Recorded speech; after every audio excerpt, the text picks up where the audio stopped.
So let's try an exercise. This is an exercise from my book Master Advanced Grammar. It's on the Master Advanced Grammar course as a free PDF, and it has hyperlinks so you can go to the answers and from the answers back to the exercise very easily, very quickly.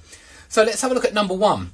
When my mates suggested that I volunteer up the litter in my local area, I readily agreed.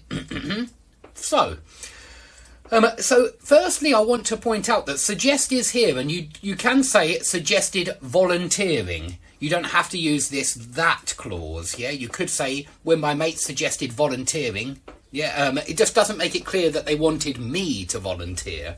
But you do use suggest and gerund, or you use suggest in a that clause. But we can remove the that. We can say when my mates suggested, I volunteer. Now, after volunteer, it's 2 plus infinitive. 2 plus infinitive.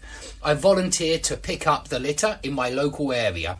I readily agreed to do so. So both of these are 2 plus infinitive, as you can see on the answers. Yeah, to pick up, to do. And so for number 1, it's volunteer to pick up and agree to do.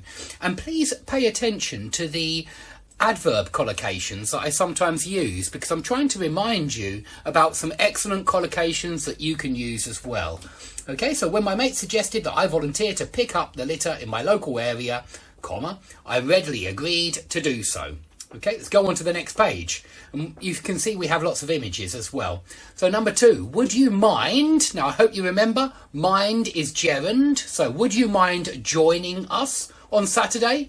If you do come, please remember to bring some plastic bags for the rubbish. Yeah, would you mind joining us on Saturday? If you do come, please remember to bring.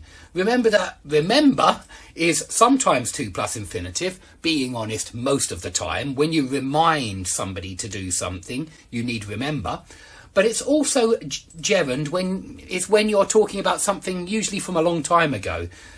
So do you remember watching them live at that concert? Do you remember drinking your first beer? Do you remember smoking your first cigarette?